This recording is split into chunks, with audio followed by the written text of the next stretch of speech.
नमस्कार दोस्तों, कैसे हैं आप। आशा करता हूँ बहुत ही अच्छे और अपना अपने परिवार का बहुत अच्छे से ख्याल रख रहे हैं। अगर बढ़ने पर दोस्तों चैनल नहीं सब्सक्राइब किया इसे सब्सक्राइब कर दीजिए, पैसे इस चीज़ के बिल्कुल नहीं लगते। सो दोस्तों आज की इस वीडियो में आपसे मैं इत्मीनान से इस कनाडा का जो फ्यूचर इमिग्रेशन होगा उसके बारे में बात करूंगा। बट एक बात क्लैरिफाई कर दूं कि मैं कोई इमिग्रेशन कंसल्टेंट या गवर्नमेंट बॉडी नहीं हूं, तो अगर आप इस वीडियो से कुछ लेंगे तो आप अपने रिस्क पर लेंगे। तो दोस्तों सबसे पहली बात हम टेम्परेरी रेसिडेंस की करते हैं। तो गवर्नमेंट के प्लान्स ऑलरेडी हैं दोस्तों, और हम various cuts various policy changes भी देख रहे हैं। गवर्नमेंट कनाडा की पॉपुलेशन में जो टेम्परेरी रेसिडेंट्स है, मतलब टेम्परेरी रेसिडेंट्स के नंबर घटाना चाहती है। सिंपल टर्म्स यूज करो, क्यों बड़ा चल के बात करो। सबसे पहले विजिटर वीज़ा पे जाते हैं दोस्तों। तो विजिटर वीज़ा की जहाँ तक बात है दोस्तों, आपने देखा रिसेंटली अनाउंस हुआ 10 ईयर मल्टीपल एंट्री वीज़ा जो मिलता था वो अब बाय डिफ़ॉल्ट नहीं मिलेगा। अब केस बाय केस मिलेगा। इसका मतलब क्या है कि वो अब विजिटर्स को ज़्यादा स्क्रूटनी करेंगे।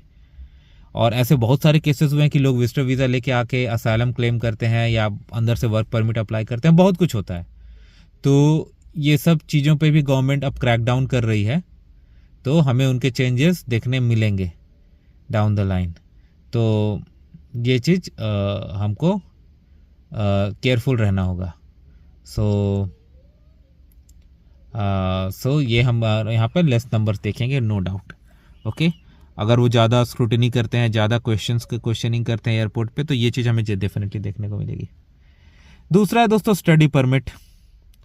तो स्टडी परमिट को लेकर तो ऑलरेडी बहुत बवाल चल रहा है, आप देख रहे हो। मतलब 24/7 प्रोटेस्ट भी चल रहे हैं कि उनको फेयर पाथवे दिया जाए। Of course like they are former study permit holders, former international student mostly. तो यहाँ पर सरकार ने कैप भी लगाया, कोर्सेस में बहुत सारे चेंज किए, वर्क परमिट एलिजिबिलिटी के लिए बहुत सारे चेंज किए। तो ये सब देखते हुए ऑलरेडी हम इसका इम्पैक्ट देख रहे हैं कि इस साल कनाडा में लेस स्टूडेंट्स आए हैं। तो जिस तरह से चीज़ें चल रही है, मुझे लग रहा है, मेरा ये मानना है कि अगले साल हम और कम ही स्टूडेंट्स देखेंगे, क्योंकि वही लोग जिनको बस पढ़ाई करना है वो लोग देखें, क्योंकि परमानेंट मिलने की गारंटी नहीं है ना। जैसा कि पहले आसानी से मिल जाता, अब पहले से आसानी नहीं मिल रहा। तो ऑब्वियसली उतने स्टूडेंट्स बन के तो नहीं आएंगे, जहाँ तक मेरा मानना है। तो ये हम लोग देखेंगे डेफिनेटली। तो मेरे हिसाब से इसमें भी कट होगा। फिर आते हैं वर्क परमिट पे। तो गवर्नमेंट ने अपने इंटेंशन वर्क परमिट पे भी दर्शा दिए हैं। LMIF को टफ किए, LMIF वगैरह को टफ किया गया है, और कितने फॉरेन वर्कर्स आप रख सकते हो, ये सब चीज़ों को भी रेगुलेट किया जा रहा है। और भी रेगुलेशंस आएंगे मुझे लगता है down the line. Basically Canada government ये चाहती है कि कनेडियंस को हायर किया जाए, कनेडियंस पे इन्वेस्ट किया जाए, कनेडियंस को ट्रेन किया जाए। तो ऐसे में मुझे नहीं लगता कि ज़्यादा वर्क परमिट वो इशू करेंगे, और जो इशू भी करेंगे काफ़ी ज़्यादा स्क्रूटनी करके।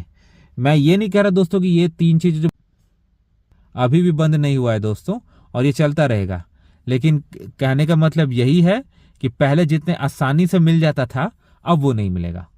अब थोड़ा टफ होगा, मेरा ये मानना है कि अब पहले से ज़्यादा टफ होगा। ठीक है, अब आते हैं परमानेंट रेसिडेंस की बात पे। तो दोस्तों परमानेंट रेसिडेंस जो अप्लाई करने की बात है, एक तो वो आपका स्किल बेस्ड जिसमें एक्सप्रेस एंट्री आती है, उसको आप सब डिवाइडेड कर लो, PNP ये कैटेगरी बेस्ड है जितने भी।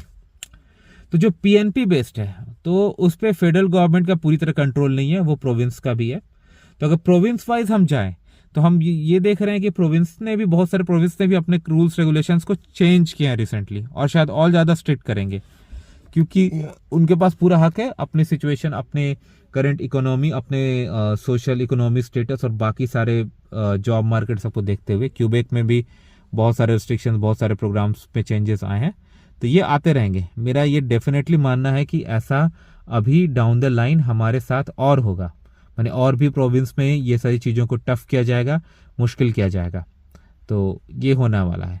और जो जनरल एक्सप्रेस एंट्री है उसमें तो भाई कट ऑफ काफ़ी लंबे टाइम से हाई जा रही है, जो मेरे हिसाब से और भी हाई जाएगी, क्योंकि जो वैसे प्रोफाइल्स जो बाकी कैटेगरी या फ्रेंच लैंग्वेज में पिकअप नहीं हो पा रहे हैं वो तो पाइल अप होते जा रहे हैं ना भाई।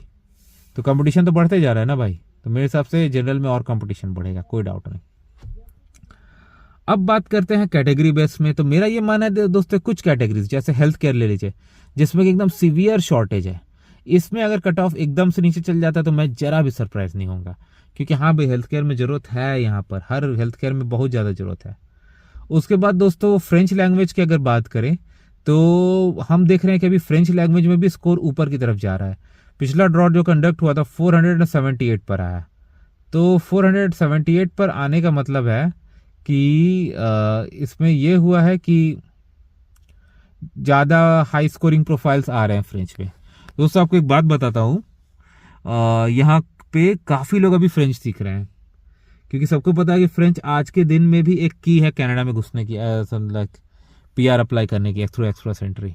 क्योंकि हमने देखा कि फ्रेंच में कट ऑफ कुछ समय पहले तक काफ़ी नीचे जा रहे थे। मैं ये नहीं कह रहा हूँ कि यहाँ पे स्टेबल हो जाएगा, इससे नीचे नहीं आएगा, इससे ऊपर ही जाएगा, नहीं, नीचे आने का पूरा चांस है, क्योंकि फ्रेंच स्पीकर्स के नंबर्स मैंने कम रहते हैं जनरली इंग्लिश स्पीकर से, तो उसमें कट ऑफ नीचे जाने का चांस है। लेकिन हाँ, आप जितना अच्छा स्कोर करोगे, जितनी अच्छे रैंक लेके आओगे, आप ही के लिए अच्छा है, और ये चीज़ आपके करियर में भी फ़ायदा करेगी। अगर आप दोनों कनाडा की ऑफिशियल लैंग्वेजेस जानते हो तो डेफिनेटली आप अपने करियर में भी यहाँ कनाडा में बहुत ही अच्छा कर सकते हो। तो डरना बिल्कुल नहीं है, मतलब इसको आप तैयारी कर सकते हो, मेरा ये मानना है, ठीक है। लेकिन हाँ, मैं लोगों से रिक्वेस्ट करूंगा कि भाई सीख लो फ्रेंच अगर आपको है तो, क्योंकि बहुत हेल्प करेगी, ठीक है। आगे चलते हैं दोस्तों। अब परमानेंट रेजिडेंस में फैमिली रियूनिफिकेशन की भी बात आती है। तो इसमें कुछ चीज़ें सरकार के कंट्रोल में नहीं है। अब कंट्रोल में क्यों नहीं, वो मैं बताता हूँ कि एक्सप्रेस एंट्री में कितने एप्लीकेशन लेने ये उनके हाथ में है। अगर उन्हें सोचा कि भाई मेरे को 200 लोगों को ही बुलाना है, तो वो ऐसा कट ऑफ सेट करेंगे, ऐसा टाइम सेट करेंगे कि 200 लोगों को ही इन्विटेशन जाएगा, 201 को नहीं। लेकिन फैमिली रियूनिफिकेशन में जैसे स्पाउस स्पॉन्सरशिप ले लीजिए आप, ये सरकार के हाथ में पूरी तरह से नहीं है कि कितने एप्लीकेशन आएंगे। अब सरकार को थोड़ी पता है कितने कैनेडियंस या यहाँ के परमानेंट रेजिडेंट दूसरे कंट्री में शादी करेंगे, स्पॉन्सरशिप अप्लाई करेंगे, ये उनको थोड़ी उनका है। लेकिन हाँ, कितने वो अप्रूव करेंगे ये उनके हाथ में जरूरी है, कि भाई आप कुछ भी कर लो, अल्टीमेटली एप्लीकेशन तो सरकार के थ्रू ही जाना है ना, तो वो तो है ना भाई। हाँ, कुछ और प्रोग्राम जैसे कि parent and grandparent sponsorship program, उसमें अगर हम कट देखते हैं तो मैं सरप्राइज नहीं होंगे, या डिले देखता हूँ तो मैं सरप्राइज नहीं होगा, क्योंकि हो सकता है कि गवर्नमेंट उसको इतनी प्रायोरिटी ना दे, उसको शायद डिले करे, हो सकता है, मैं जस्ट कह रहा हूँ, मुझे नहीं पता करेगी कि नहीं, या नंबर कट करेगी कि नहीं। 10,000 की हर साल आती है ऑलमोस्ट, तो देखते हैं वो क्या होता है, समय के साथ पता चलेगा दोस्तों। अभी के लिए तो बस इतना ही कह सकता हूँ। उसके बाद दोस्तों आगे चल के हम देखते हैं, तो आगे जो हम देख रहे हैं कि हाँ, जैसे हमने एक और प्रोसेस है दोस्तों जिसमें कि मुझे लग रहा है एक्सपोनेंशियल ग्रोथ होने वाला है। अब वो है असाइलम सीकिंग। ऑलरेडी हमने नंबर्स देखा कि अराउंड 14,000 इंटरनेशनल स्टूडेंट्स कर चुके हैं इस साल, सिर्फ इस साल असाइलम क्लेम। हालांकि ये अच्छा ट्रेंड नहीं है, इससे जेन्युइन असाइलम सीकर्स लाइन में पीछे रह जाते हैं और ये गलत ट्रेंड सेट करता है, तो मैं इस चीज़ का सपोर्ट नहीं करता। लेकिन अगर हम अभी जो पॉलिटिकल सिचुएशन अराउंड देखें, ट्रम्प साहब यूएस में आ गए हैं और 20 जनवरी से अपना कार्यभार भी संभालेंगे, तो उनके कार्यभार संभालने के बाद जो उन्होंने इलेक्शन में अनाउंसमेंट्स की है, उससे बहुत ज़्यादा चांसेस है कि कनाडा में एक फ्लड आए रेफ्यूजीज़ का।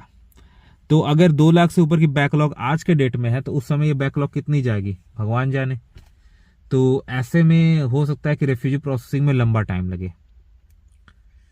हालांकि सरकार चाहे तो इसको रिड्यूस कर सकती है, सरकार चाहे तो रूल्स लगा सकती है, रेस्ट्रिक्शंस लगा सकती है, और वो चाहे तो एडिशनल जजेस बिठा सकती है जो केसों को सुने और जल्दी जल्दी डिसीजन दे, ये भी हो सकता है। तो ये तो है दोस्तों, तो ये सारी चीज़ें तो हैं दोस्तों, और इतना तो मतलब जो अभी सामने साफ दिख रहा है। तो आपको मेरी एनालिसिस कैसे लगी, आप इसके बारे में क्या सोचते हैं, आपके मन में क्या क्वेश्चन, मुझे जरूर बताएं। वीडियो से धन्यवाद दोस्तों, चैनल को सब्सक्राइब करके जरूर आगे जाइएगा। Thank you.